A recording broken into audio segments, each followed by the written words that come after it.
एक सुनसान बंजर जमीन में रिक एक लड़ाई के दौरान जमीन पर कई फीट दूर तक फेंक दिया जाता है और उसे सच में चिंता होती है कि शायद अब वो मर जाएगा। पर तभी उसके गुरु धुएं से बाहर आते हैं और फर्स्ट एड देने की बजाय उसकी तारीफ करने लगते हैं कि पिछले 2 साल की ट्रेनिंग में वो कितना ज्यादा बेहतर हो गया था और अब उसे ई रैंक एडवेंचरर एग्जाम को पास करने में कोई दिक्कत नहीं होनी चाहिए। तारीफ अपनी जगह ठीक है, लेकिन उसे अभी भी इलाज की सख्त जरूरत है। इस दुनिया में एडवेंचरर आमतौर पर जवान लोग होते हैं क्योंकि ये काम शरीर पर बहुत ज्यादा जोर डालता है, पर फिर भी कुछ अडल्ट्स थे जो अपने सपनों को छोड़ने के लिए तैयार नहीं थे और इसीलिए रिक अभी भी एंट्रेंस एग्जाम को देने की कोशिश कर रहा है। वो रिसेप्शन डेस्क पर जाकर अपना एग्जाम टिकट इशू करने के लिए कहता है, पर जब रिसेप्शनिस्ट उसकी डिटेल्स कंफर्म कर रही होती है तो वो रिक को पहचान लेती है और एक्साइटेड होकर याद दिलाती है कि वो दोनों एक दूसरे को पहले से जानते हैं। पर इधर रिक पहले तो उसे पहचान ही नहीं पाता, पर जल्द ही उसे याद आता है कि वो आज से 2 साल पहले साथ में काम किया करते थे और उसे ज्यादा हैरानी तो तब हुई थी जब उसे पता चला कि उसने एडवेंचरर बनने के लिए अपनी नौकरी छोड़ दी। इधर रिक थोड़ा सा एम्बैरेस है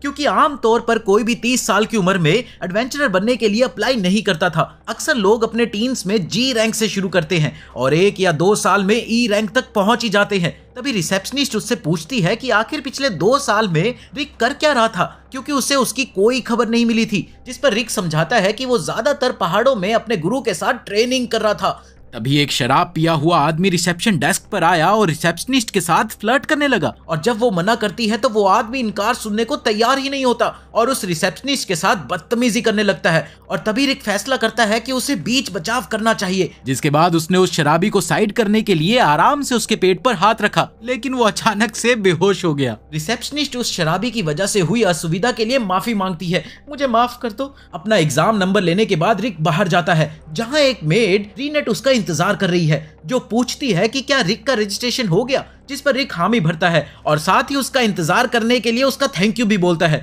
और ये कहते हुए वो रीनेट के बड़े बड़े संतरों को घूरने लगता है, लेकिन जैसे ही रीनेट की उस पर नजर पड़ी कि भाई क्या देख रहा है तू, तो रिक ने अचानक से बात बदल दी। अंदर दूसरे एडवेंचरर्स उस हाथ के निशान को देखकर हैरान थे जो उस शराबी के कवच पर छोड़ा गया था, और क्योंकि वो कवच मजबूत स्टील का बना है तो जिसने भी ये किया है वो बहुत ही ज्यादा ताकतवर होगा।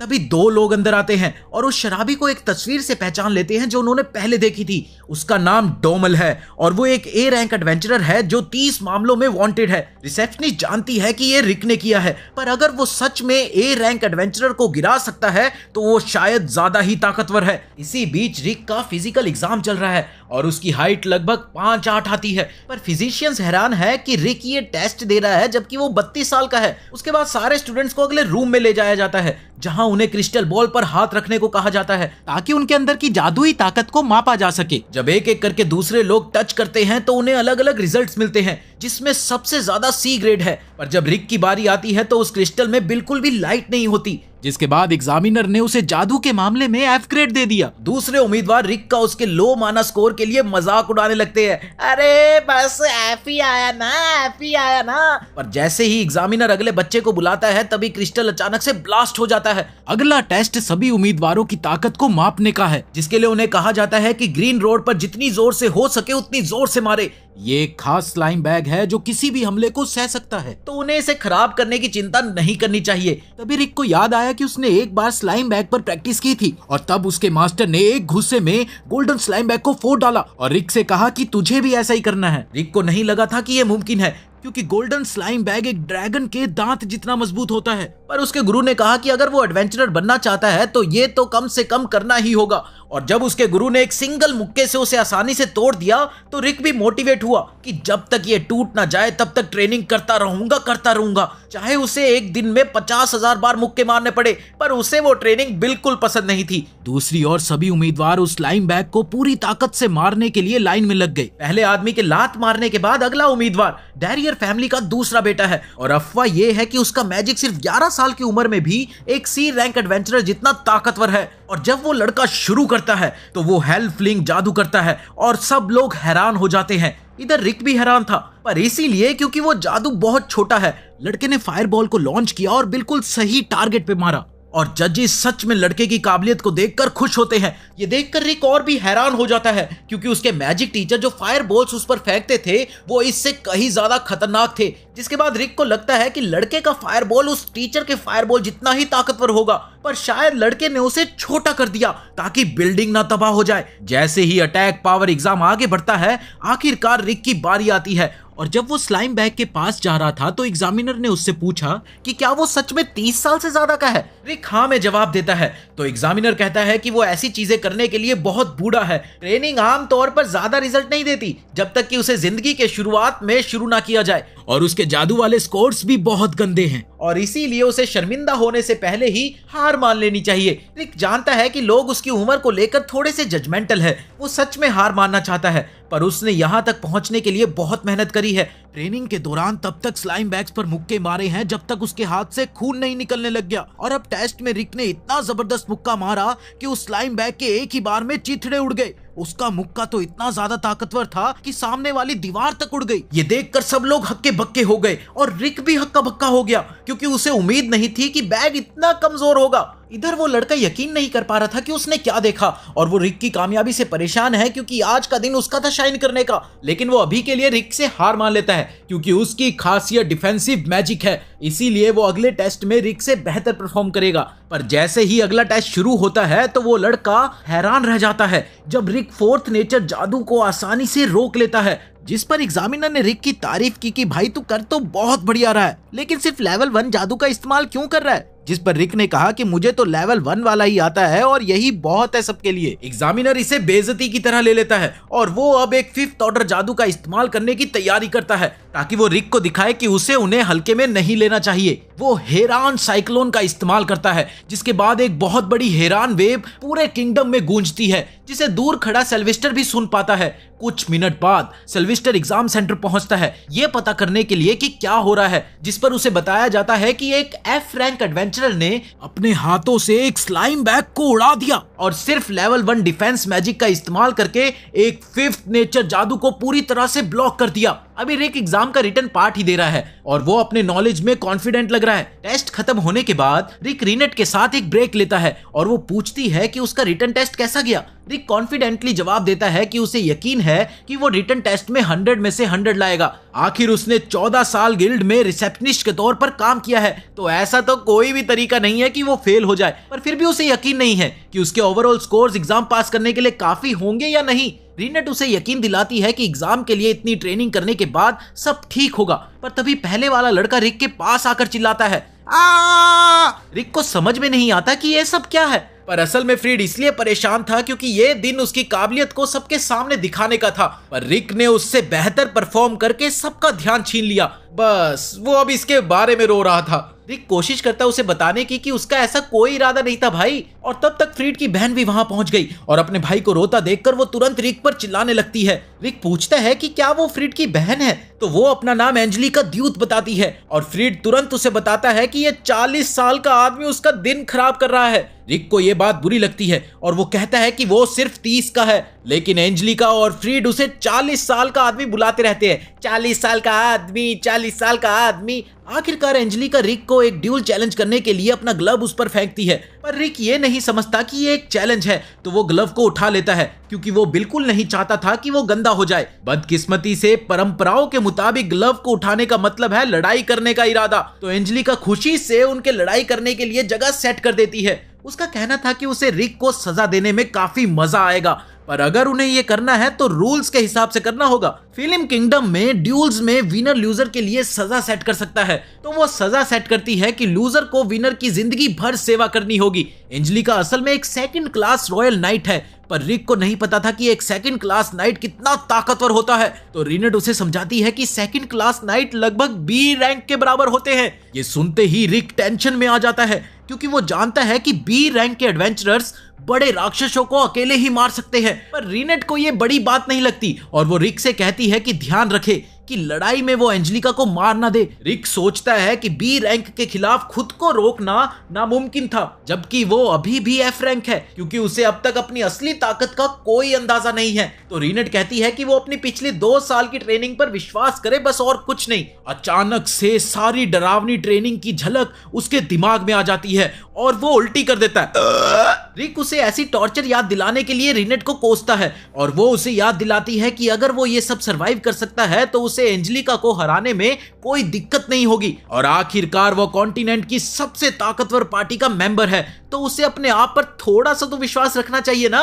रिक मानता है कि वो सही है और वो बिना डर के एंजेलिका का सामना करने के लिए तैयार हो जाता है। उसे अभी भी नहीं पता था कि वो एक सेकंड क्लास नाइट के खिलाफ कैसे टिक पाएगा, पर अब चिंता करने का कोई फायदा नहीं था। इधर एंजेलिका कॉन्फिडेंट है कि वो रिक से बहुत ज्यादा ताकतवर है और वो वादा करती है कि वो उस पर रहम खाएगी ताकि वो मर ना जाए। बस फिर क्या था, वो अपने हमले को तैयार करने लगती है, जिसके बाद वो ब्लिंक स्टेप इस्तेमाल करके रिक के पास से गुजर जाती है ताकि उसे अपनी स्पीड दिखा सके। उसकी इसी स्पीड ने उसे लाइट स्पीड एंजेलिका का टाइटल भी दिलाया है। और इधर रिक सच में हैरान है, पर उस वजह से नहीं जो एंजेलिका सोच रही है। एंजेलिका कहती है कि वो अपने नेक्स्ट हमले से उसे खत्म कर देगी, तो वो फिर से ब्लिंक स्टेप का इस्तेमाल करती है। पर जब वो रिक के पास से आ रही है तो वो यकीन नहीं कर पाता, क्योंकि एंजेलिका बहुत धीरे धीरे आगे बढ़ रही थी और रिक को समझ नहीं आ रहा था कि किस बेवकूफ ने उसे वो टाइटल दिया था, क्योंकि वो उसकी नॉर्मल रनिंग स्पीड से भी स्लो है। रिक आसानी से उसके हमले से बच जाता है और एंजेलिका यकीन नहीं कर पाती, क्योंकि एक एफ रैंक एडवेंचरर के लिए उसकी स्पीड से मैच करना नामुमकिन होना चाहिए था। असल में सिर्फ फर्स्ट क्लास नाइट्स ही उसकी स्पीड का मुकाबला कर पाए थे। तो वो ये मानती थी कि रिक इस बार लकी था, पर अब ऐसा फिर नहीं होगा। बस फिर क्या था, वो ब्लिंक स्टेप का एक बार फिर से इस्तेमाल करती है, पर रिक की नजरों में वो अब भी बहुत स्लो है। वो सोचता है कि वो आखिरकार बी रैंक तक पहुंची कैसे। उसे लगने लगता है कि शायद वो एक्चुअली में काफी ताकतवर है। पर जैसे ही वो एंजेलिका के हमले को डॉज करने की तैयारी कर रहा था, तो वो तभी एक पत्थर से टकराकर गिर जाती है और वो अनजाने में वर्टिकल बेब्लेड अटैक को अनलॉक कर देती है। रिक इन हमलों को समझ ही नहीं पाता, तो उससे बचने में उसे काफी परेशानी होती है। और जब तक एंजेलिका खुद को रोकती है, वो ये सोचने पर मजबूर हो गया होता है कि वो खुद को ताकतवर कैसे कह सकता है, क्योंकि वो इस हमले के लिए बिल्कुल भी तैयार नहीं था। पर ना ही एंजेलिका इसके लिए तैयार थी, क्योंकि उसने ये प्लान ही नहीं किया था। वो शांत रहने की कोशिश करती है, शांत शांत, और रिक से कहती है कि वो काफी इंप्रेस है, क्योंकि उसने उसके लास्ट हमले को डॉज कर लिया था, क्योंकि वो बिल्कुल ऐसा ही करना चाहती थी। पर इसका मतलब है कि उसे रिक को हराने के लिए और भी तेज होना होगा। वो अपनी खास टेक्निक इस्तेमाल करती है, जो उसे नॉर्मल से 3 गुना ज्यादा तेज मूव करने देती है। पर जबकि वो 3 गुना ज्यादा तेज है, इधर रिक को वो अब भी बहुत स्लो लगती है। पर रिक बिना सोचे समझे हमला नहीं करना चाहता था, क्योंकि उसे पता नहीं था कि उसके पास और कौन से ट्रिक्स हैं। इसीलिए वो डॉज करने का फैसला करता है। और इधर एंजेलिका हैरान है कि रिक अब भी उसकी स्पीड कैसे मैच कर सकता है। वो अपनी एनर्जी खत्म होने से पहले ये टेक्निक सिर्फ 2 और बार इस्तेमाल कर सकती है, इसीलिए वो अपना सब कुछ लगा देती है और एक आखिरी हमले के लिए जाती है, लेकिन वो फिर से गिर जाती है। इसलिए रिक उसे मुक्के से रोकने की कोशिश करता है और जमीन में एक होल बना देता है। एंजेलिका समझ जाती है कि अगर ये मुक्का उसे लग जाता तो वो मर जाती, इसीलिए वो रिक से डर जाती है और पूछती है कि वो असल में है कौन। ये सुनते ही रिक सिर्फ इतना कहता है कि वो एक पुराना रिसेप्शनिस्ट है जो एडवेंचरर बनना चाहता है। वो एंजेलिका के साथ अपनी लड़ाई कंटिन्यू करने के लिए एक्साइटेड है, इसलिए वो हॉल से बाहर निकलता है, पर एंजेलिका तुरंत सरेंडर कर देती है ताकि वो मर ना जाए। रिक समझ नहीं पाता कि वो गिव अप क्यों कर रही है। बस उसके सरेंडर करने से वो विनर बन जाता है। ये हिप हिप हुर्रे! और एंजेलिका द्वारा सेट की गई सजा के मुताबिक अब उसे अपनी जिंदगी रिक की सेवा में बितानी होगी। एंजेलिका उस सजा के बारे में बिल्कुल भूल गई थी, तो वो जो कर सकती है वही करती है और वो वहां से भाग जाती है। रिक को अपनी शर्त की कोई परवाह नहीं थी, इसलिए वो उसका पीछा भी नहीं करता।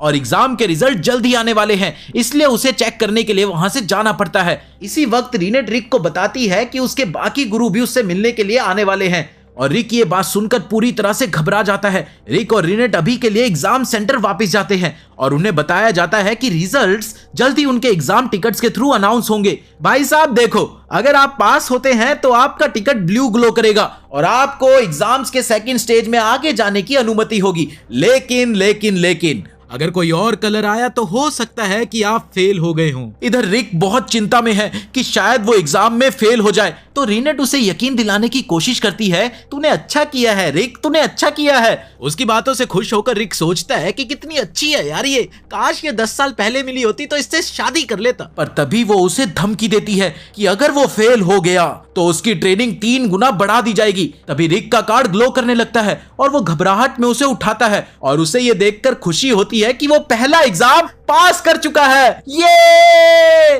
वो हॉल से रीनेट के साथ निकलता है, पर जैसे ही वो बाहर कदम रखता है एक भयानक बदबू उसकी नाक में घुसती है। छी छी छी छी छी छी।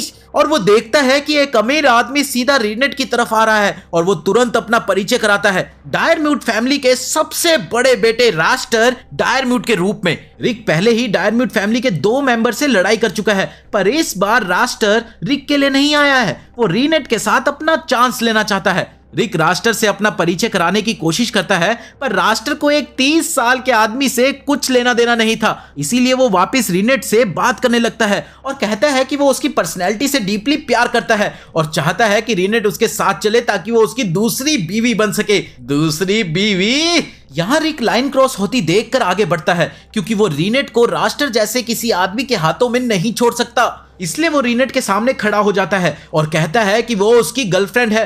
रास्टर को अब अपना चांस लेने का कोई हक नहीं था। इसके बाद रास्टर नीचे देखता है और नोटिस करता है कि रिक के हाथ में एग्जाम कार्ड है, जिसका मतलब है कि वो अभी भी F रैंक पर है। अब रास्टर को बहुत मजा आता है ये सोचकर कि रिक जैसा एक बूढ़ा आदमी अभी भी लोएस्ट रैंक पर है। रिक अपनी सफाई में कहता है कि रास्टर भी एग्जाम देने के लिए कुछ ज्यादा बूढ़ा है क्योंकि वो कम से कम 25 का तो लगता है, पर रास्टर सिर्फ हंसता है और रिक को बताता है कि वो यहाँ स्टूडेंट के तौर पर नहीं है, उसने ये टेस्ट 14 साल की उम्र में ही पास कर लिया था। असल में वो एक A रैंक एडवेंचरर है और वो एग्जाम के सेकंड पार्ट के लिए इंस्ट्रक्टर के तौर पर यहाँ है। रिक पर अपना दबदबा बनाने के बाद रास्टर वापस रीनेट की तरफ मुड़ता है और पूछता है कि क्या वो उसके साथ डिनर के लिए जाना चाहेगी, पर रीनेट उसे सीधा सीधा मना कर देती है और कहती है कि वो सिर्फ रिक के साथ जाएगी। पर ये जो तुम्हारा परफ्यूम है ना, इसने मेरी नाक के बाल जला दिए। उसकी ये बात सुनकर रास्टर भड़क गया और वो इस बात को पचा नहीं पा रहा था कि वो रीनेट को अपने साथ नहीं ले जा सकता और वो अब कसम खाता है कि अगर वो रिक के एग्जाम का इंचार्ज बना तो वो उसे जितना हो सके उतना परेशान करेगा और उसके बाद रीनेट उसे प्यार करने लगेगी। सुना तुमने? रास्टर के जाने के बाद रिक प्रार्थना करता है कि उसे एग्जाम के दौरान रास्टर का सामना ना करना पड़े, पर फिर वो देखता है कि रीनेट अब भी उससे चिपकी हुई है और वो शर्माकर पीछे जाता है। वो रीनेट से माफी मांगता है उसे अपनी गर्लफ्रेंड कहने के लिए, पर रीनेट कहती है कि उसे इसके लिए सॉरी बोलने की कोई जरूरत नहीं है क्योंकि उसने रास्टर से छुटकारा पाने के लिए ऐसा किया और इससे उसे बहुत खुशी हुई। इसी बीच रास्टर गुस्से से भरा हुआ है क्योंकि वो रीनेट को अपनी दूसरी बीवी नहीं बना सका। तभी उसके दोनों भाई बहन उसके पास दौड़ कर आते हैं और फ्रीड कहता है कि एक बूढ़ा आदमी एग्जाम के दौरान उसके साथ बदतमीजी कर रहा था, जबकि एंजेलिका शिकायत करती है कि उसी बूढ़े आदमी ने उसे एक ड्यूल में हरा दिया और उसे अपना नौकर बनाना चाहा, जबकि उसने ही बैट शुरू की थी। अब बताओ, उनके कहने का अंदाज ऐसा था जैसे उन्होंने तो कुछ गलत करा ही नहीं था। ये बात सुनते ही रास्टर नाराज हो जाता है कि कोई उनकी फैमिली को ऐसे इंसल्ट करने की हिम्मत कैसे कर सकता है, और जब उसे पता चलता है कि ये सब रिक ने किया है तो उसके चेहरे पर एक शैतानी मुस्कान आ जाती है क्योंकि अब उसके पास बदला लेने का एक बहाना है। कुछ देर बाद मॉक बैटल शुरू होने वाली है और रिक इसके बारे में बहुत नर्वस है। रीनेट उसे कहती है कि एग्जाम के दौरान ध्यान रखे और वो अपनी शक्तियों को कंट्रोल में रखे, पर रिक तो अभी भी मानता है कि वो कमजोर है। रिक ये नहीं समझ पाता कि उसे अपनी शक्तियां उन लोगों के सामने रोकने की क्या जरूरत है जो उससे ज्यादा ताकतवर होंगे, और उसे अभी भी रास्टर की चिंता है क्योंकि अगर वो उसके टेस्ट का इंचार्ज हुआ तो बहुत बुरा होगा। तभी रिक और रीनेट की मुलाकात एक आदमी से होती है जिसका नाम लैंक्स है और वो कहता है कि वो रिक के एग्जाम का इंचार्ज होगा और रिक तुरंत खुशी मनाता है क्योंकि अब उसे एक चिंता कम है। लैंक्स आगे कहता है कि वो हैरान है कि रिक इस उम्र में एडवेंचरर बनने के लिए नौकरी छोड़ रहा है, पर वो इसे बुरा नहीं कहता, बल्कि उसके लिए तो ये अभी भी इंस्पायरिंग है कि रिक अभी भी अपने सपनों के लिए मेहनत कर रहा है और वो इस बात से खुद को रिलेट कर सकता है क्योंकि उनकी उम्र लगभग सेम ही है। लैंक्स ने 24 साल की उम्र में ही एडवेंचरर बनना शुरू किया था, पर पिछले 20 सालों में वो सिर्फ B रैंक तक ही पहुंच पाया है, पर अगर वो अपने गोल्स अचीव करना चाहता है तो उसे A रैंक तक पहुंचना होगा। रिक को इतनी मेहनत करता देखकर उसे भी मोटिवेशन मिली है कि वो अपना बेस्ट दे और वो अपकमिंग मॉक बैटल में रिक को टेस्ट करने के लिए एक्साइटेड है, पर वो उस पर आसानी नहीं करेगा। और कॉर्नर में हम देखते हैं कि रास्टर छिपा हुआ है। रिक से मिलने के बाद जब लैंग सीढ़ियों से नीचे जा रहा था तभी रास्टर उसके पीछे आ जाता है एक ऑफर के साथ जो कि एक धमकी भी है। इसी वक्त रिक और रीनेट लॉकर रूम में वेट कर रहे हैं और रिक अब पहले से काफी बेटर मूड में है और ये सब सिर्फ इसलिए क्योंकि उसे लैंक्स अपना इंस्ट्रक्टर मिला है। पर तभी कोई आकर अनाउंस करता है कि लैंक्स अचानक से बीमार हो गया है तो वो अब इंस्ट्रक्टर के तौर पर काम नहीं कर पाएगा और उसकी जगह गेस व्हाट, किसको चार्ज दिया गया होगा? जी हाँ, बिल्कुल रास्टर को। ये सुनते ही रिक घबराने लगता है। रीनट उसे बताती है कि रास्टर ने शायद कुछ गलत तरीके इस्तेमाल किए हैं ये सब करने के लिए, और क्योंकि वो एंजेलिका और फ्रीड से जुड़ा हुआ है तो वो शायद रिक से बदला लेने की सोच रहा है। इधर कमरे में दूसरे स्टूडेंट्स बात करने लगते हैं कि रास्टर का आपके एग्जाम का इंचार्ज होना कितना बुरा है भाई, कितना बुरा है। और जबकि वो डायरम्यूट फैमिली का एक घमंडी सदस्य है, उसके बारे में ये अफवाह भी है कि उसे एफ रैंक एडवेंचरर्स को पीटने में कितना मजा आता है, और हर साल वो किसी एक एडवेंचरर को टारगेट भी करता है और उसे फेल करवाने के लिए अपनी पूरी कोशिश करता है, जो कि रिक के लिए बुरी खबर है क्योंकि रास्टर तो अभी भी उससे नफरत करता है। बाद में रास्टर बाहर एक अनजान उम्मीदवार को टेस्ट कर रहा है। वो आइस ब्लास्ट से उस पर हमला करता है और उस आदमी को नॉक आउट कर देता है। पर जब वो उसे कमजोर कहकर उसका मजाक उड़ा रहा था, तभी अचानक से उसे एलीट ग्रुप का एक मैसेज आया। इसी बीच रिक अंदर इधर उधर घूम रहा है क्योंकि अब उसकी बारी आने वाली है और उसे नहीं पता कि वो रास्टर का सामना कैसे करेगा।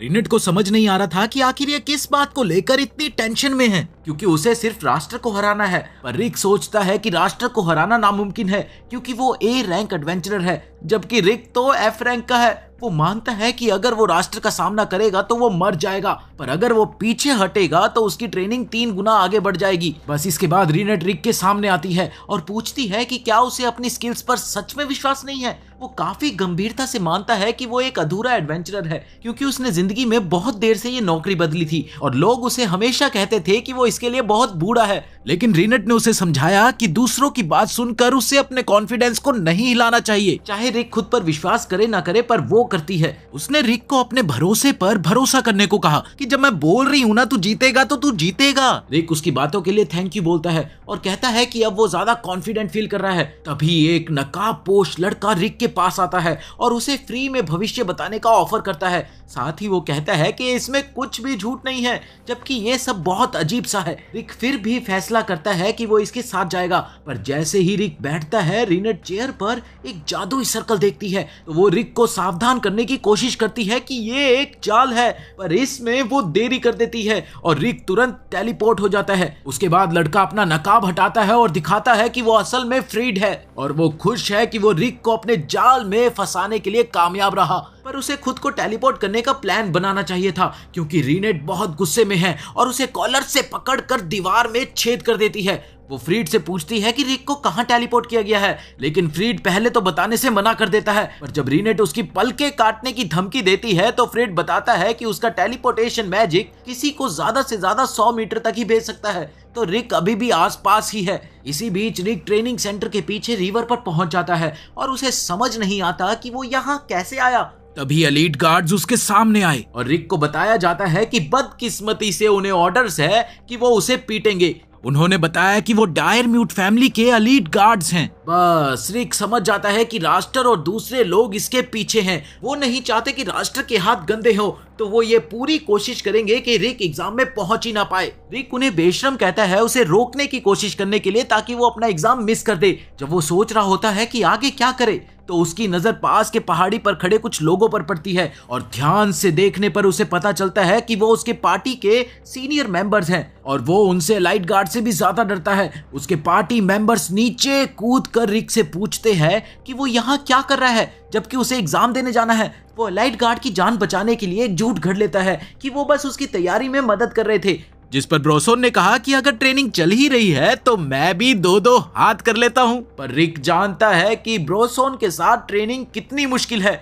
इसके बाद उसने एलीट गार्ड के लीडर को चेतावनी देते हुए कहा कि भाई प्लीज यहाँ से चले जाओ अगर अपनी जान प्यारी है तो, वरना उनकी जान खतरे में है। लीडर उसे सीरियसली नहीं लेता और अपनी टीम को ब्रोसन को मारने के लिए कहता है, पर जैसे ही उनमें से एक ब्रोसन के सर पर तलवार से वार करता है, तलवार के टुकड़े टुकड़े हो जाते हैं और ब्रोसन बस वहां खड़ा रहता है। ये देखकर वो उस आदमी की तारीफ करता है कि उसने अपने शरीर को अच्छे से मजबूत किया है। अब आदमी गुस्से में उस पर मुक्के से हमला करने का फैसला करता है, लेकिन ये तो अपनी ही मौत को इनविटेशन दे रहा है क्योंकि ब्रोसन उसका हाथ पकड़कर उसे इतना दबा देता है कि वो नीला हो जाता है।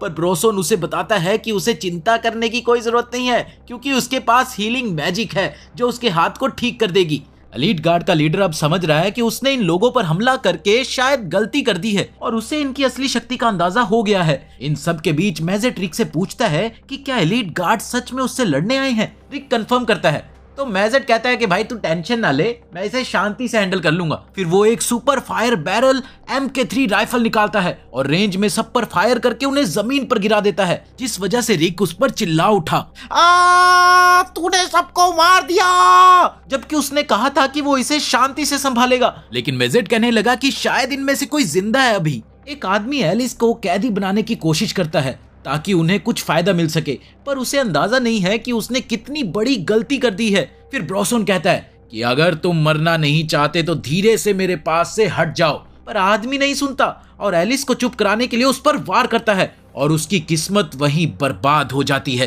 क्योंकि एलिस उसे भाप बना देती है। इधर एलीट गार्ड के बाकी मेंबर्स यकीन ही नहीं कर पाते कि हुआ तो हुआ क्या, पर लीडर समझ गया है कि क्या चल रहा है, तो वो उन्हें बताता है कि ये वैम्पायर लड़की लाखों में एक है जो सिर्फ 10 साल की उम्र में दुनिया की सबसे ताकतवर जादूगर है। मेजेट एक बोना है जो इतना स्किल्ड है कि वो ऐसी टेक्नोलॉजी बना सकता है जो किसी ने पहले नहीं देखी। ब्रॉसन एक ऑर्क है जिसके पास अविश्वसनीय शक्ति और बुद्धि है, यानी कि दिमाग है। ये सब S रैंक एडवेंचरर्स है, मतलब इनके पास आम सोच से परे शक्ति है। और इसके ऊपर ये सब एक ऐसी पार्टी का हिस्सा है जिसमें सिर्फ S रैंक एडवेंचरर्स है। लीडर ने कभी नहीं सोचा था कि वो ऐसे ताकतवर लोगों को खुद देख पाएगा, तो अब जब देख ही लिया है तो वो स्मार्ट काम करता है। वो तुरंत एलीट गार्ड्स की नौकरी छोड़ देता है कि भैया अगर जान रही तो और पैसे कमा लेंगे, पर जो लोग नहीं भागे उन्हें एलिस से डील करना पड़ा। तो रिक बस उनकी चीखों को नजरअंदाज करके अपने एग्जाम पर फोकस करने की कोशिश करता है। इसके बाद रिक वापस रिनेट के पास पहुंचता है जब वो फ्रीड से निपट चुकी होती है और जल्द ही उन्हें लैंक्स मिलता है जो बुरी तरह से पीटा गया है भाई, बुरी तरह से। पहले रास्टर ने लिंक्स को कोने में लिया और उससे पूछा कि तेरा सपना क्या है, और जब लिंक्स ने जवाब दिया कि वो अपने गांव के बच्चों के लिए एक स्कूल बनाना चाहता है, तो रास्टर ने कहा कि उन बच्चों को भूल जाओ और उसके सपने देखने की हिम्मत करने के लिए ही उसे पीट दिया। रास्टर ने वैसे ये सब रिक तक पहुंचने के लिए किया और रिक इस पर बहुत गुस्सा है।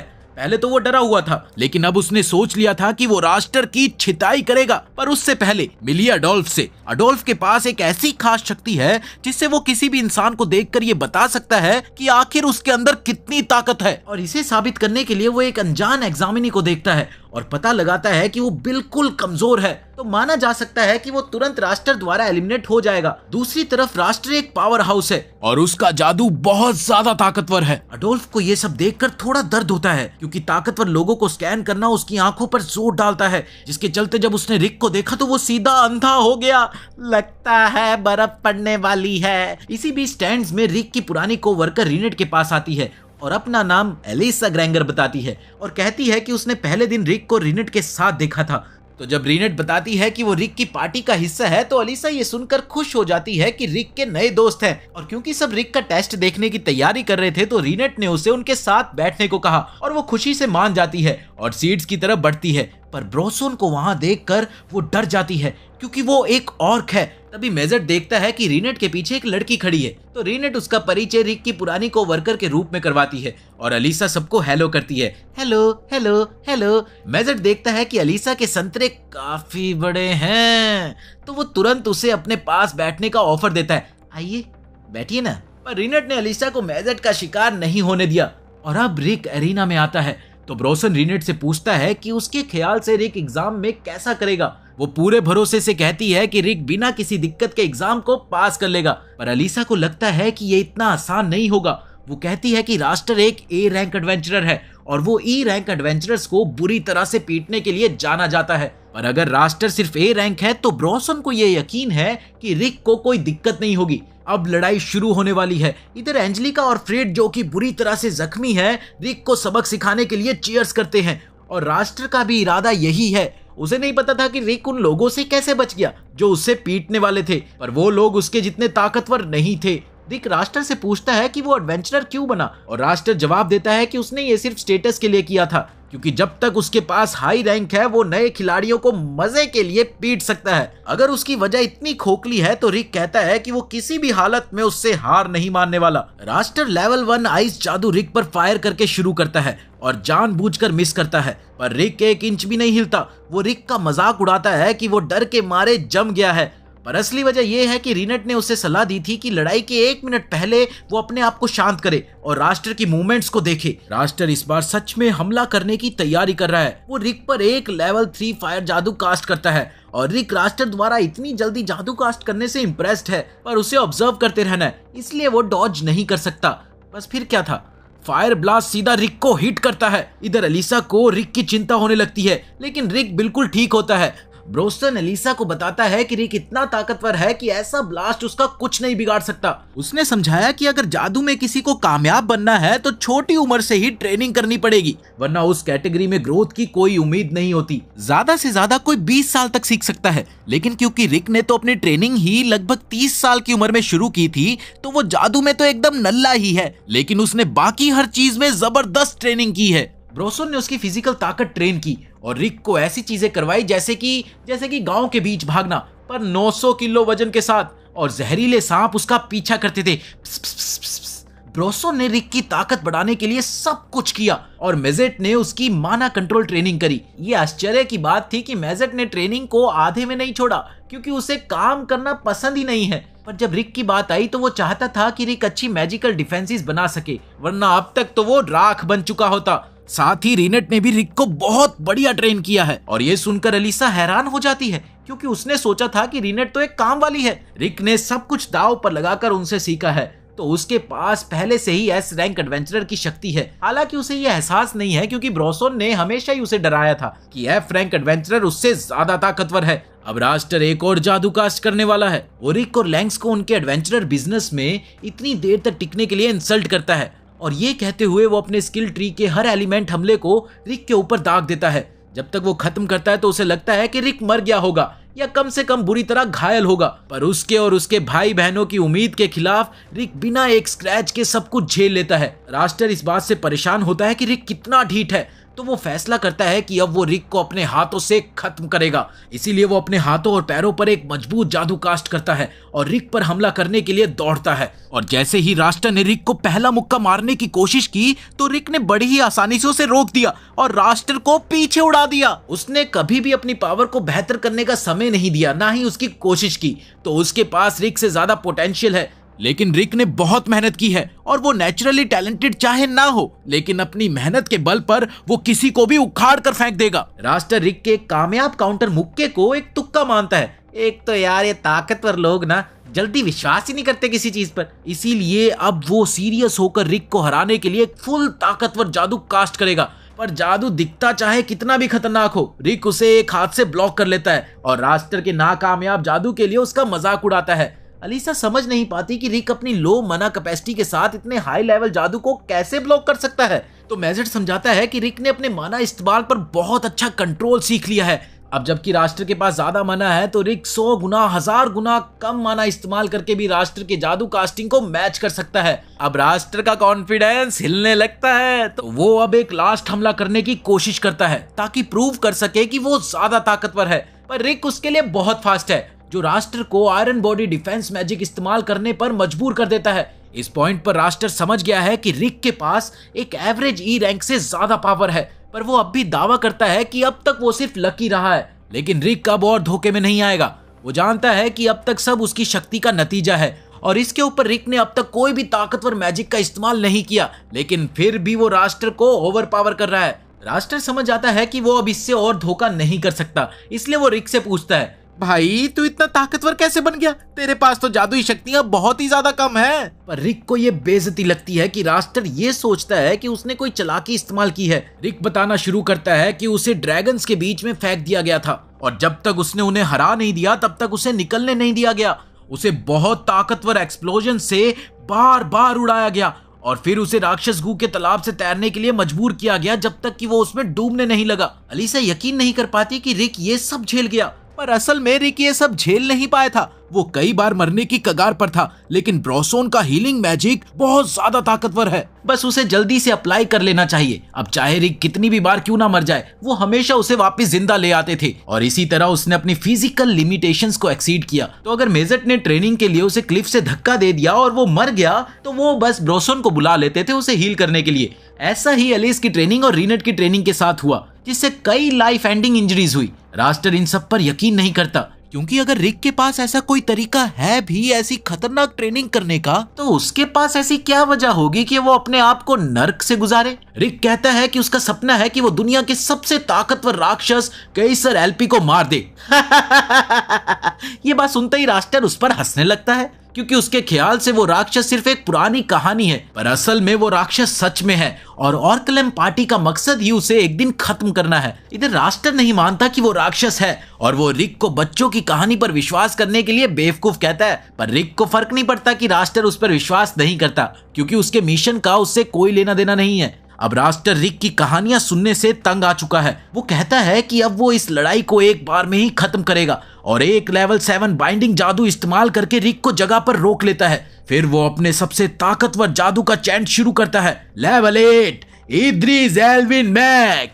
इससे रास्टर को लगता है कि उसने लड़ाई जीत ली है, क्योंकि रिक इस ताकतवर जादू को ओवरपावर नहीं कर पाएगा। पर रिक एक लेवल 1 एयर शॉट चार्ज करने लगता है लड़ाई बैक करने के लिए। रास्टर उस पर हंसता है और कहता है कि लेवल 1 जादू उसके लेवल 8 जादू को कभी नहीं हरा सकता। लेकिन फिर भी रिक बिल्कुल कॉन्फिडेंट है कि उसका एयर शॉट रास्टर के वाइन मैक को हरा देगा, क्योंकि रास्टर ने यह जादू बहुत कम बार इस्तेमाल किया है और उसने इसे उसकी अटमोस्ट कैपेबिलिटीज तक रिफाइन नहीं किया है। दूसरी तरफ रिक ने अपने एयर शॉट को 100 मिलियन बार इस्तेमाल किया है और उसने ये सीख लिया है कि उसका फुल पोटेंशियल कैसे अनलीश किया जाए। कोई भी रिक के इस दावे पर यकीन नहीं करता कि उसने 2 साल में ये जादू 100 मिलियन बार इस्तेमाल किया है, क्योंकि ये फिजिकली इम्पॉसिबल है। पर ब्रोसन अलीसा को यकीन दिलाता है कि रिक सच बोल रहा है। रास्टर अब भी नहीं मानता। वो रिक को जमीन में दबाने के लिए तैयार हो जाता है और जैसे ही रास्टर मुक्का मारने वाला था, रिक ने अपने हाथों और पैरों की हथकड़ियों को तोड़ दिया, जिसके बाद वो रास्टर से सीधे तौर पर टकराया। रास्टर को यकीन है कि अब उसने ये लड़ाई जीत ली है, लेकिन अब उसका जादू रिक की ताकत के सामने टूटने लगता है। जब रिक ने थोड़ी और जान लगाई तो वो रास्टर को स्टैंड्स में दूर तक फेंक देता है। काफी लोग यकीन नहीं कर पाते कि उन्होंने क्या देखा। एक F रैंक एडवेंचरर ने A रैंक को हरा दिया। हालांकि रिक के दोस्त इस नतीजे की पूरी उम्मीद कर रहे थे। रिक लॉकर रूम में वापस आता है और दूसरे लोग उससे मिलने जाते हैं और उसकी लड़ाई जीतने पर उसे बधाई देते हैं। बधाई हो रिक, बधाई हो। खासकर अलीसा, जो उसकी शक्ति से बहुत हैरान थी। रिक आखिर समझता है कि वो सच में बहुत ताकतवर है और उसे नहीं पता था कि उसने ये पहले क्यों नहीं रियलाइज किया। पर वो अपने दोस्तों को इतनी अच्छी ट्रेनिंग देने के लिए थैंक यू बोलता है। थैंक यू आप सबका। वो कहते हैं कि इतना फॉर्मली थैंक यू बोलने की कोई जरूरत नहीं है, बल्कि इसके बजाय तो उन्हें सबको बार में जाकर सेलिब्रेट करना चाहिए। पर उससे पहले रिक को रास्टर और उसके भाई बहन की आवाज सुनाई देती है, जो रूम में आ रहे हैं और रास्टर क्लियरली रिक के मुक्के से दर्द में है, पर वो इसके लिए इलाज लेने के लिए इनकार करता है। रिक उसे देखकर कहता है कि आज उसके मैच हारने का एक रीजन है। रास्टर रिक से कोई बेइज्जती सुनना नहीं चाहता, पर रिक उसे सच में एडवाइस देने की कोशिश कर रहा है। वो रास्टर से कहता है कि जब वो ट्रेनिंग कर रहा था तो उसने टेक्निक्स की संख्या लिमिट कर दी थी जिनको वो इस्तेमाल करता था, ताकि उन्हें पूरी तरह से मास्टर कर सके। तो अगर रास्टर ताकतवर बनना चाहता है तो उसे एक सिंगल टेक्निक को रिफाइन करना चाहिए जब तक उसे लगने ना लगे कि वो मरने वाला है। पर अगर तुम ये एडवाइस फॉलो नहीं करना चाहते तो ये तुम्हारी मर्जी है भाई। रिक कहता है कि उसको रास्टर के भविष्य से बहुत उम्मीद है एक एडवेंचरर के तौर पर, और लगता है कि रास्टर ने आखिरकार कुछ ह्यूमिलिटी सीख ली है, क्योंकि वो चुपचाप रिक के पास से गुजरता है और वो उससे कहता है कि जब रिक का नेक्स्ट प्रमोशन एग्जाम आएगा तो रास्टर इंश्योर करेगा कि वो इतना ताकतवर हो कि सेकंड टाइम ना हारे। इसके बाद रास्टर वहां से चला जाता है और उसके भाई बहन उसके पीछे पीछे जाते हैं। पर जाने से पहले एंजलिका अपना सर झुकाकर रिक से उसको परेशान करने के लिए माफी मांगती है और फिर वो रास्टर को बाहर ले जाती है। उसके बाद E rank exams officially conclude हो गए हैं, तो उन उम्मीदवारों के लिए अनाउंसमेंट की जाती है जो पास हुए हैं। जैसे ही नंबर्स बुलाए जाते हैं तो रिक अपना नंबर सुनने का इंतजार करता है और इसी बीच दूसरे लोग उसके लिए पहले ही पार्टी शुरू कर देते हैं, क्योंकि उन्हें यकीन है कि उसके फेल होने का कोई चांस नहीं है। रिक अपना एग्जाम पास कर लेता है, पर वो इस पर उतना ज्यादा खुश नहीं दिखता जितना रीनेट उम्मीद कर रही थी, और इसका रीजन ये है कि उसके पास सोचने के लिए बहुत कुछ है। रिक अपने बचपन के समय को याद करता है जब उसने एक बुक पढ़ी थी जिसमें एक हीरो अल्टीमेट राक्षस केसियर अल्पी से लड़ रहा था, पर आखिरकार वो हीरो उसे हरा नहीं पाया। ये वो पल था जब रिक ने पहली बार डिसाइड किया था कि वो एक एडवेंचरर बनना चाहता है, बिल्कुल उसके स्टोरी बुक वाले हीरो की तरह। पर उसकी माँ इस बात से बिल्कुल खुश नहीं थी कि वो एडवेंचरर बनना चाहता है, क्योंकि ये काम काफी डेंजरस है। तो उन्होंने प्यार से कहा कि बेटा मुझे ज्यादा खुशी होगी तू अगर कोई और करियर चूज करेगा। पर रिक के पिता इस बारे में कम मेहरबान थे और उन्होंने रिक से कहा कि उसे एक असली नौकरी लेनी चाहिए, अपनी जिंदगी एडवेंचरर बनकर बर्बाद करने से पहले। एक दिन चेकअप के बाद रिक को उसके फिजिशियन ने बधाई दी कि उसके पास एक पैदाइशी खूबी है, पर रिक इस बात को मान नहीं पाता क्योंकि पैदाइशी खूबी होना एक बहुत ही रेयर बात है। पर डॉक्टर ने याद दिलाया कि पैदाइशी खूबी ऐसी चीजें नहीं है जो मेहनत से जाग सकती है, उसे इस क्षमता को इस्तेमाल करने में समय लगेगा। पर रिक अब भी बहुत खुश है क्योंकि इससे वो एक कामयाब एडवेंचरर बनकर अपने पेरेंट्स को बता सकता है। अगले दिन रिक उठकर अपने दोस्तों को बताता है कि उसके पास एक खूबी है और जब वो उसे इस्तेमाल करेगा तो ये बहुत अमेजिंग होगा।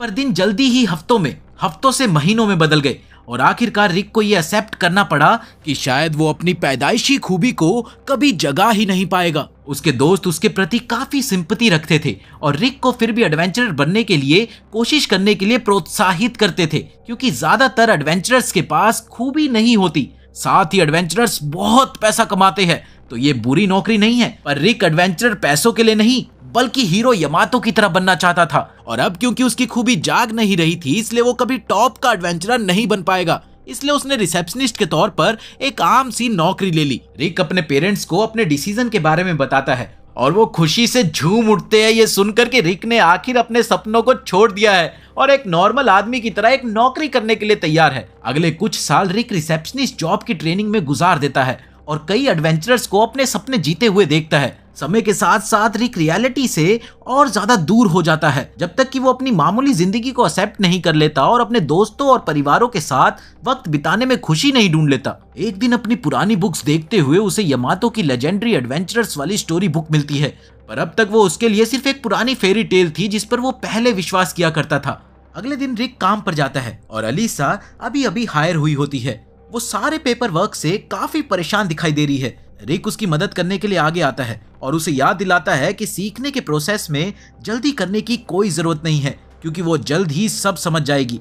एक और चीज वो उसे बताना चाहता है क्योंकि उसने शहर में देखा है कि राक्षस ज्यादा एक्टिव हो रहे हैं और एक टीम जल्द ही उन्हें खत्म करने के लिए आने वाली है। अलीसा इस जानकारी के लिए उसे धन्यवाद बोलती है क्योंकि अब वो फॉर्म्स पहले से ही रेडी कर सकती है। अलीसा जब पेपर वर्क करने जाती है तभी रिक का एक एडवेंचरर दोस्त अंदर आता है और उसके पास रिक को दिखाने के लिए कुछ है। वो अभी अपने प्रमोशन एग्जाम से वापस आया है और वो गर्व से कहता है कि आज से वो ऑफिशियली एक बी रैंक एडवेंचरर है। रिक अपने दोस्त के लिए खुश है पर वो झूठ बोलेगा अगर वो कहे कि उसे जलन नहीं हो रही है किसी और को अपने सपने जीते हुए देखकर। इस जलन से डील करने के लिए रिक देर रात तक पीता है ताकि दर्द दूर हो जाए, पर अपनी इस हालत में भी उसके और जेड के बीच का फर्क बिल्कुल साफ है।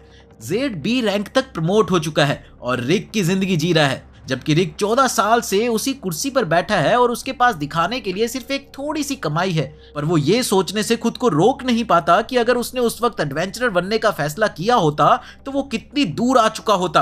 तभी रिक को शहर के बीच से एक अलग सी आवाज सुनाई दी जिसे सुनकर वो देखने गया कि क्या वो भी कोई मदद कर सकता है। लेकिन वहां पर जो नजारा था उसे देखते ही उसके होश उड़ गए क्योंकि किसी वजह से शहर में एक मिड रैंक हैंड ट्रोल है। आमतौर में रिक उसे देखते ही भाग जाता, पर वो देखता है कि एक औरत ट्रोल के रास्ते में चल रही है और वो बस खड़ा होकर नहीं देख सकता था जब कोई चोट खाए, इसीलिए वो उस औरत को बचाने के लिए आगे बढ़ता है, चाहे वो सच में कुछ ज्यादा नहीं कर सकता उसे रोकने के लिए।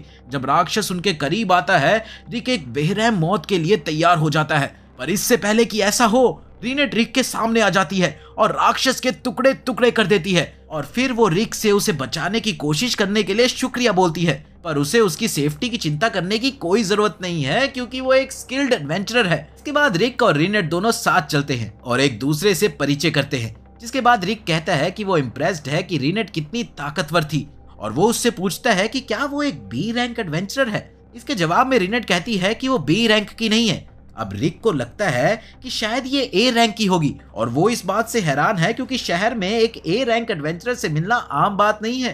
पर रीनेट उसे फिर सही करती है और वो कहती है कि वो ए रैंक भी नहीं है। फिर वो अपना एस रैंक बैच निकाल कर रिक को दिखा देती है और रिक ये देखकर पूरी तरह से हैरान था। वो यकीन ही नहीं कर पा रहा था कि उसकी मुलाकात इतनी लेजेंडरी एडवेंचरर से हो रही है। आगे बढ़ते हुए रिक रीनेट को अपने सपने के बारे में बताता है जो उसने जवानी में देखा था, एक एडवेंचरर बनने का और केसियर एलिपेथ को हराने का। वो जानना चाहता था कि क्या वो अब भी अपना सपना पूरा कर सकता है। अगर वो आज से एडवेंचरर बनने की कोशिश करे, चाहे उसकी उम्र 30 साल की हो गई है, तो क्या वो अपना सपना पूरा कर सकता है। रिक के उस व्यवहार को देखकर जब उसे लगा कि वो खतरे में है तो वो समझ गई थी कि उसमें एडवेंचरर बनने का साहस तो है, पर रीनेट मानती है कि बढ़ती उम्र में माना रिजर्व बिल्ड करना लगभग नामुमकिन है। एडवेंचरर में माना रिजर्व्स की इंपॉर्टेंस को देखते हुए रीनेट ईमानदारी से कहती है कि उसे नहीं लगता कि रिक अब एडवेंचरर बन सकता है। इधर रिक पहले से ही ऐसे जवाब की उम्मीद कर रहा था, पर फिर भी उसे सुनकर दुख होता है। कम से कम उसे तसल्ली है कि एक एस रैंक एडवेंचरर ने उसे ये बात तो बताई, इसीलिए अब उसके पास सपने छोड़कर अपनी नॉर्मल जिंदगी जीने के अलावा कोई और रास्ता नहीं था। रीनेट माफी मांगती है कि अगर उसे बुरा लगा हो, पर रिक कहता है कि कोई बात नहीं, क्योंकि वो उसकी ईमानदारी की कदर करता है और वैसे भी रोज रोज इतनी खूबसूरत औरत से मिलने का मौका भी नहीं मिलता। इसके बाद वो मजाक में कहता है कि क्या वो कभी साथ में खाना खाने चले। रीनेट तुरंत ही उसके डिनर इनविटेशन को मान लेती है और कल उनकी डेट फिक्स हो जाती है। ये पे हुर्रे! अगले दिन रिक बहुत ही अच्छे मूड में है और आज वो पूरी मेहनत से काम करना चाहता है। और जब जेड वहां आकर अपने नए बी रैंक स्टेटस के बारे में शोर मचाता है, तब भी रिक को जलन नहीं होती, क्योंकि भाई साहब प्यार में जो थे ना, और वो उसे अगले मिशन के लिए शुभकामनाएं देता है। दिन के अंत में रिक खुशी से रास्ते पर चलता हुआ रीनेट से मिलने जा रहा है और दिल में थोड़ी सी उम्मीद भी है कि अगर डेट बढ़िया रही तो हो सकता है कि गर्लफ्रेंड बन जाए भाई की। पर तभी उसे लोगों की चीखें सुनाई देती है, राक्षसों ने हमला कर दिया, बचाओ बचाओ। इसलिए बदकिस्मती से उसके डेट प्लान्स खराब हो जाते हैं, क्योंकि रीनेट को उसके आसपास ही मिलना था। रिक सोचता है कि शायद वो राक्षसों से लड़ रही होगी, इसलिए जल्दी से वो उसकी खबर लेने के लिए दौड़ता है। रीनेट खुद तो ठीक लग रही है, पर बहुत सारे राक्षस आ रहे हैं। वो रिक को पीछे रहने को कहती है और जब तक वो उनसे लड़ रही है, इसलिए रिक भी उसे अपना काम करने देता है। कुछ देर बाद मैदान में 100 से भी ज्यादा राक्षसों के टुकड़े बिखरे होते हैं और रीनेट को देखकर लगता है कि उसने अभी वार्म अप भी नहीं किया, पर अचानक से उसे कुछ ऐसा महसूस होता है जो रीनेट को उसके परिवार की मौत की याद दिला देता है और उसका ट्रॉमा उसे घुटनों पर गिरा देता है। फिर एक राक्षस उसी वक्त आ जाता है जब रीनेट पैनिक अटैक से गुजर रही थी और रिक के पास उसकी रक्षा करने के लिए कुछ भी नहीं था, पर खुशकिस्मती से जेड लास्ट सेकंड में आकर दोनों को बचा लेता है। रिक उसका शुक्रिया अदा करता है, थैंक यू भाई, तुमने जान बचा ली। पर उसे ये नहीं पता था कि जेड वहां पहले से क्या कर रहा था। तभी 2 और एडवेंचरर्स वहां मदद करने के लिए आ जाते हैं और जबकि वो लोग यहाँ पर है तो रिक को अपनी डेट को सुरक्षित जगह पर ले जाना चाहिए जब तक कि वो राक्षसों से निपट लेते हैं। जब एडवेंचरर्स राक्षसों से लड़ रहे होते हैं तो रिक को एहसास होता है कि वो अब भी उनसे जलन महसूस करता है और जलन होगी भी। जब रीनेट थोड़ी सी संभल जाती है तो वो रिक को चेतावनी देती है कि यहाँ उसके लिए खतरा है। रिक उसे तसल्ली देने की कोशिश करता है कि बी रैंक एडवेंचरर्स है ना, बाकी राक्षसों को वो हैंडल कर लेंगे। पर रीनेट कहती है कि वो इतने ताकतवर नहीं है कि जो आने वाले हैं वो उसे हैंडल कर सके। वो बताती है कि आसपास एक ड्रैगन है और वो उससे लड़ नहीं सकती अपने सालों के ट्रॉमा के कारण, जिससे उसके शरीर में जादू का कंट्रोल ही खत्म हो जाता है जब भी वो उस ड्रैगन को महसूस करती है। रिक को यकीन ही नहीं होता कि एक ड्रैगन यहाँ तक आ सकता है, पर अगले ही पल कुछ उनके ऊपर से उड़ता है और जब रिक ऊपर देखता है तो उसे ड्रैगन दिखता है जिसके बारे में रीनेट बात कर रही थी। एक ह्यूमन टाउन में ड्रैगन का आना अजीब है। ड्रैगन से लड़ने के बारे में रूल्स बहुत साफ थे। रूल्स में लिखा हुआ था कि अगर कोई एडवेंचरर जिसका रैंक ए से नीचे है उसे ड्रैगन पर पहले हमला नहीं करना। पर एक जादूगर डर जाता है और वही करता है जो रूल्स कहते हैं कि नहीं करना चाहिए। उनमें से कोई भी ड्रैगन से लड़ नहीं सकता था, तो जेड सबको भागने को कहता है। पर जब वो लोग भागने की कोशिश करते हैं तो अपने आप को ड्रैगन के बैरियर में फंसा पाते हैं। सबको लगता है कि ड्रैगन अब किसी को भी जिंदा नहीं छोड़ने वाला और उनके पास उसके खिलाफ कोई चांस नहीं है। पर रिक सीधा ड्रैगन के पास चलने लगता है। जेड उसे रोकने की कोशिश करता है, अबे रिक पागल हो गया है क्या, मत जा ड्रैगन के पास। पर रिक सोचता है कि अगर उसे वैसे भी मरना ही है तो क्यों ना मौत का सामना सीधा सीधा करे और एक एडवेंचरर की तरह मरे। रिक सोचता था कि अपने सपनों को छोड़कर उससे अच्छा लगेगा, पर अब भी उसके अंदर उस सपने की आग जल रही है। वो एक पत्थर उठाकर ड्रैगन पर फेंकता है, पर उसे कुछ भी नहीं होता। रिक की बहादुरी दूसरे एडवेंचरर्स को भी बहुत मोटिवेट करती है। सब लोग अपने हमले ड्रैगन पर डालना शुरू कर देते हैं, पर उस ड्रैगन को ज्यादा फर्क नहीं पड़ता। कहाँ चींटी, कहाँ हाथी, ड्रैगन उन पर फायर ब्रीथ से हमला कर देता है। जेड को समझ आ जाता है कि ये बहुत बुरा होगा, इसीलिए वो अपनी आयरन बॉडी स्किल इस्तेमाल करता है सबको बचाने के लिए, और इसी वजह से वो लोग जिंदा बच जाते हैं। पर फिर भी उनको काफी चोट आती है। पर जलते मलबे से रिक उठता है और सीधा ड्रैगन की तरफ चलता है, ये दावा करते हुए कि वो अपना सपना पूरा करेगा चाहे उसे कुछ भी हो जाए। ड्रैगन उसे कुचलने की कोशिश करता है, पर मौत के कगार पर रिक की पैदाइशी खूबी जाग जाती है। उसे शक्ति मिलती है ड्रैगन के पांव से बचे रहने की और उसे ढकेलने की। उसके शरीर से निकलती जादुई शक्ति इतनी ताकतवर थी कि वो उसके आसपास लपटों की तरह दिखाई दे रही थी, और रिक को समझ आता है कि आखिर ये उसकी पैदाइशी खूबी है। अब वो सोच रहा था कि ये पहले जाग जाता तो अच्छा होता, पर देर आए दुरुस्त आए। अब उसके पास लड़ने की शक्ति है, तो रिक ड्रैगन का सामना करने में ज्यादा कॉन्फिडेंट है। जब ड्रैगन उस पर एक और ब्लास्ट करता है, वो अपना हाथ बढ़ाकर अपनी मैजिकल एनर्जी से फायर को रोक लेता है, जिसके बाद उसने जबरदस्त मुक्का मारते हुए ड्रैगन के शरीर में छेद ही कर दिया, जिसका मतलब ये था कि रिक के एक ही वार से वो ड्रैगन खत्म हो गया। ये एनीमे आगे और भी ज्यादा इंटरेस्टिंग हो जाता है, तो अगर नेक्स्ट पार्ट चाहिए तो कमेंट कर देना। मिलते हैं अगली वीडियो में।